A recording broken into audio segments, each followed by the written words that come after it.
What would the major do in that case? Let's say Drake turns around and goes to Spotify in 5, 6 years.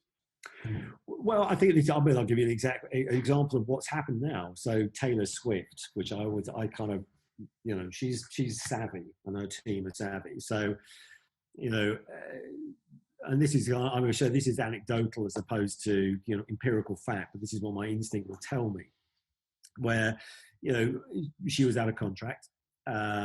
She was already on a distribution relationship with Universal. So she was signed to a company called Big Machine. Big Machine had a distribution deal with Universal.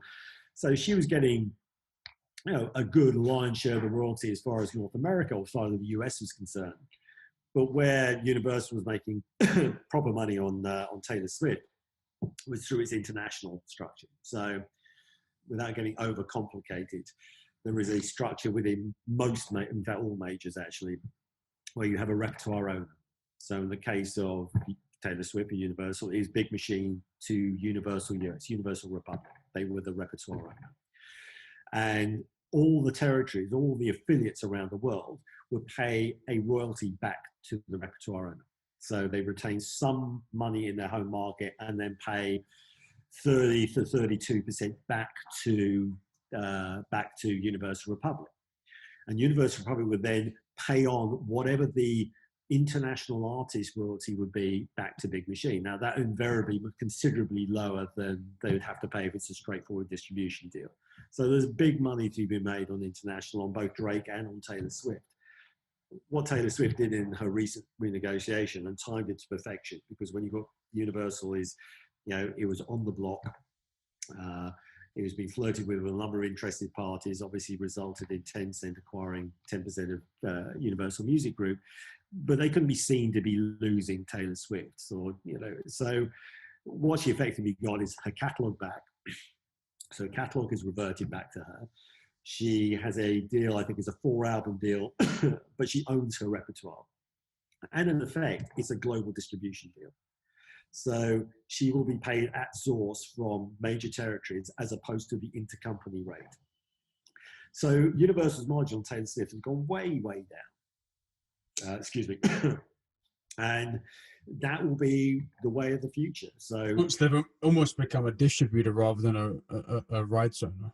Correct. Oh well, you put you hit the nail on the head. It's a shift in the business from rights ownership to artist service / distribution. Artist service being the primary one. So where does Universal provide an advantage for Taylor Swift? Well, when you've got an artist of that size, you still put together a global marketing campaign. You need to be able to hit any new release from her hard out of the box on a global level. And therefore you need scale, and Universal got the scale to be able to do that. In certain markets, like Germany, like Japan, for instance, and those are very significant markets, physical business is still a significant part of their business.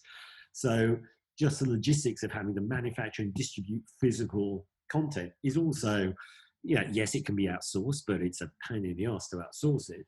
To have that wrapped up in one company who can launch a global campaign with expertise on the ground in the Universal case in 40 plus markets around the world, can manage issues like, the formatting of releases, physical and digital, takes an awful lot of the hassle away. Just back to that situation where you had Universal had a claim to the international rights, but now Taylor Swift has taken that back and they're effectively just distributing the content now, which hugely changes the economics for Universal.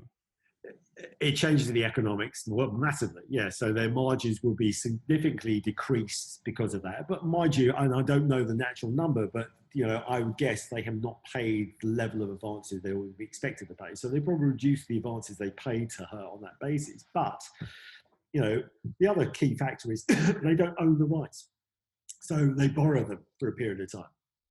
So those all revert back to Taylor Swift. And given, if you look at sort of the value play, the value is always going to be in the catalogue of these businesses.